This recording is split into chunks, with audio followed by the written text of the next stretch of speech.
Analogical reframing. Analogical reframing. On 12 June 1987, Ronald Reagan stood at the Brandenburg Gate in West Berlin, with the Berlin Wall behind him, and delivered a speech that had been rewritten so many times that several drafts of it survived in the Reagan Presidential Library.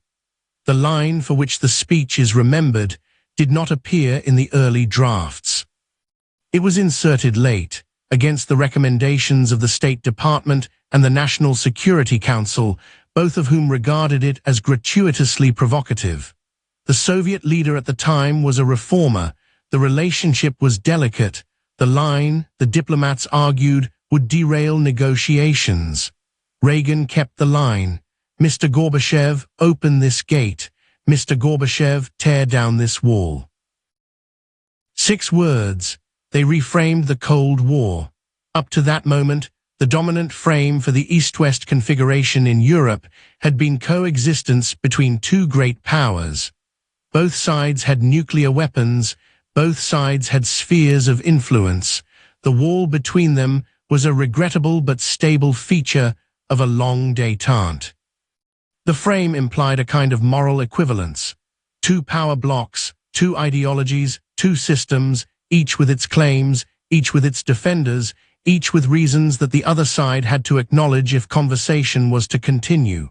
Reagan's 6 words destroyed the frame. The wall in his sentence is not a feature of a stable configuration. The wall is something the Soviet leader is doing, actively, in present time, against the will of those it confines. The wall is an act, performed by a named agent, who is being publicly told by his counterpart that the act is wrong and must stop. The frame is no longer 2 blocks in stable opposition. The frame is 1 block imposing on people, and the other block, represented by the man at the microphone, speaking for the people imposed on, and demanding the imposition end. The reframing did not, by itself, bring the wall down.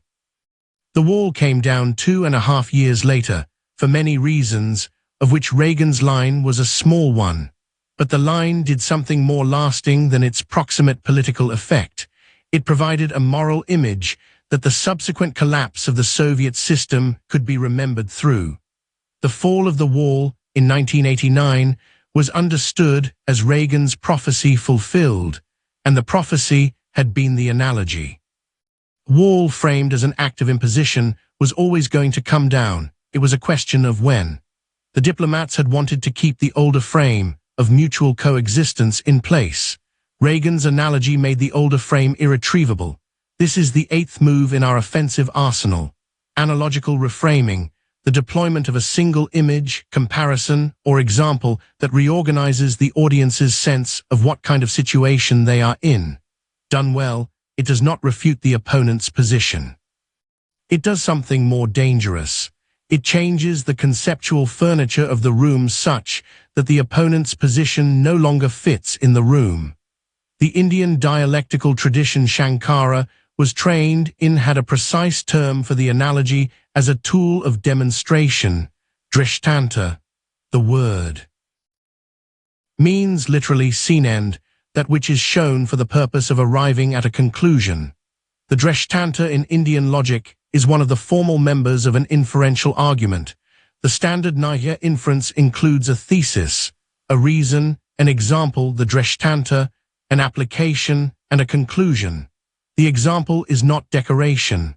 The example is what allows the reason to be recognized as the reason, the principle that connects it to the thesis. Shankara used analogies as load-bearing beams in his system. 3 of his analogies have, over the centuries, become so widely recognized that they function almost as the popular face of Advaita Vedanta. Each is doing precise philosophical work. We will consider them in turn. The first is the rope and snake. A man walks along a path at dusk. He sees, on the path ahead of him, a coiled snake. He recoils. He is afraid. He prepares to flee or to find a stick. Then, looking more carefully, he realizes that what he had taken for a snake is in fact a coiled rope lying on the path in the half-light. The snake disappears. The fear, which had been entirely real, dissolves. There is no longer anything to be afraid of. The rope was always there. The snake was never there. The man's experience of the snake was a product of dim light and prior associations. Shankara uses the rope and snake to explicate the relation, on his metaphysics, between the world we experience and the underlying reality. The world is the rope. What we mistake the world for, a manifold of separate, enduring objects in tension, is the snake. The snake is not a separate thing. The snake is the rope misperceived. When the misperception is corrected, no new thing comes into being. The rope, which was always there, is now seen as it always was. Liberation, on this metaphysics, is not the acquisition of a new state. It is the cessation of a misperception that had been operating in the dim light of ordinary cognition. The analogy does enormous work. It carries the philosophical claim that the everyday world and ultimate reality are not two different things, that the relation between them is not addition, but recognition, that the suffering produced by misperception is real even though its object is not. Without the Drishtanta, the doctrine would be substantially harder to communicate. With it, the doctrine becomes intuitively available to anyone who has ever startled at a stick on a footpath.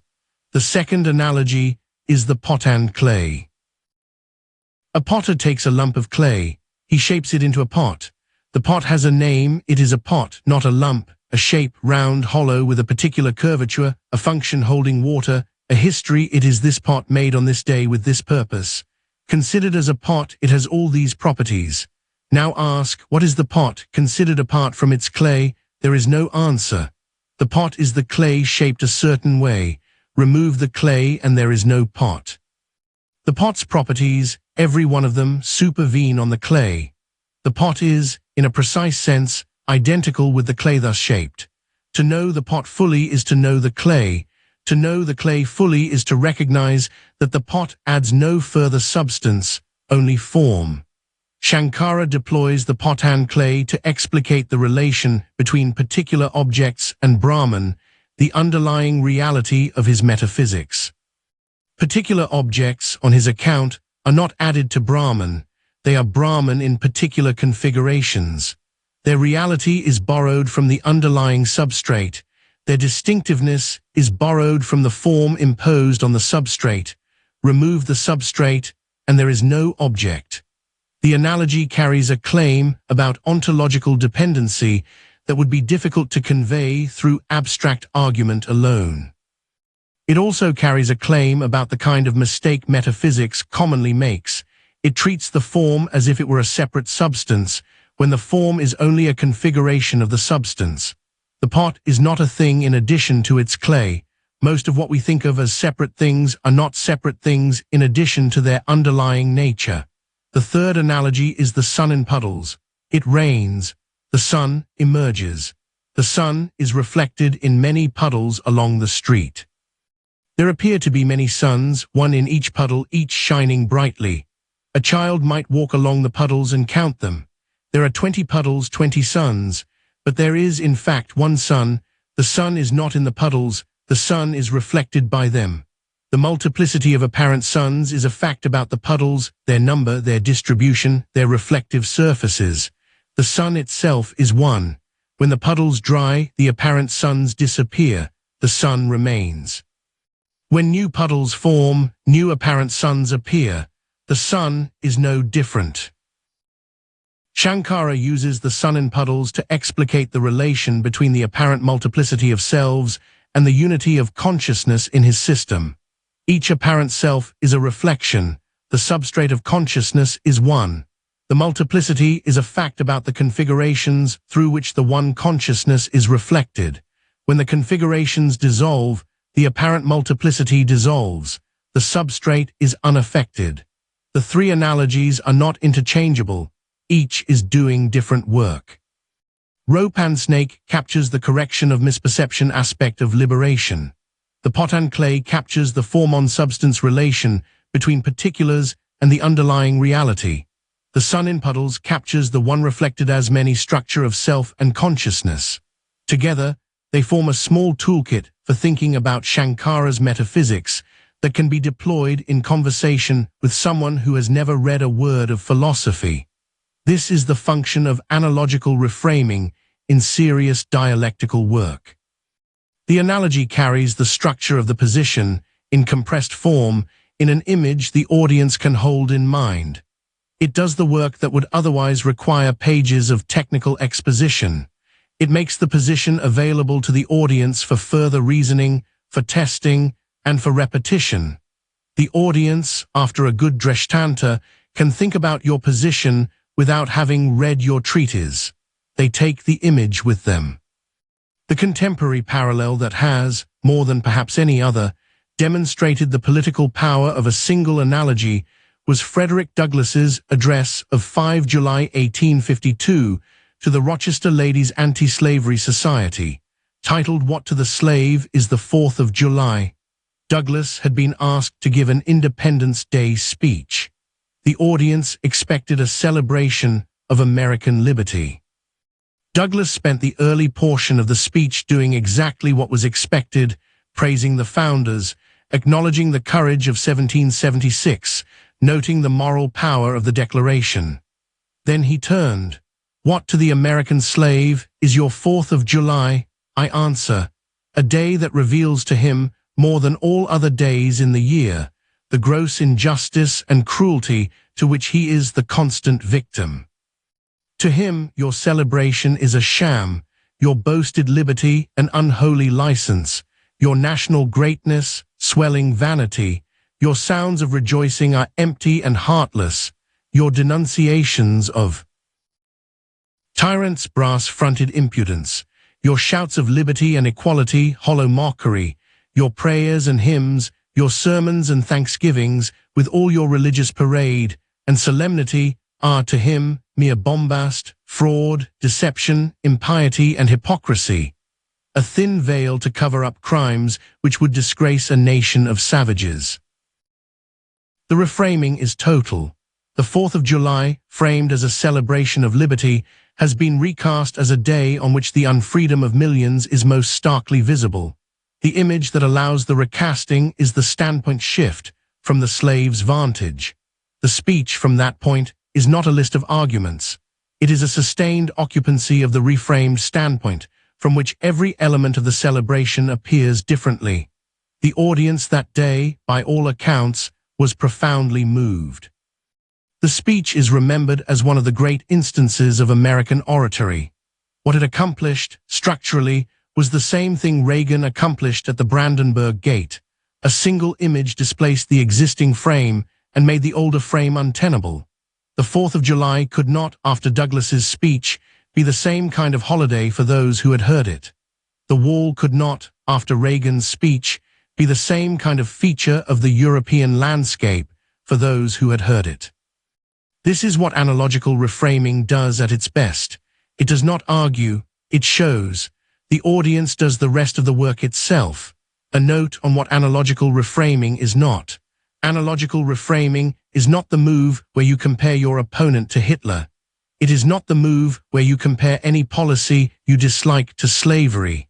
It is not the move where you compare any unfamiliar idea to some discredited movement of the past.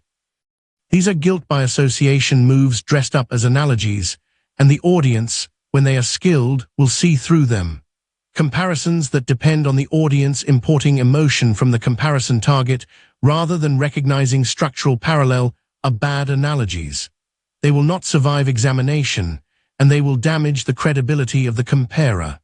Analogical reframing is also not the move where you find any superficial similarity and treat it as if it carried structural weight. Both A and B contain the letter R, therefore A and B share a deep nature. The parallel must be structural, not surface. The structure is what does the work. A good dreshtanta survives examination by an opponent who is hostile to the comparison. It survives because the structural parallel is genuine. The audience, on inspection, can confirm that the ropan snake really does exhibit the structure Shankara claims it exhibits, that the snake really is the rope misperceived, that the misperception really does dissolve on closer attention, that the rope really was always what it was. The structure is in the image. The audience can verify the structure for themselves. That is what makes the analogy load-bearing.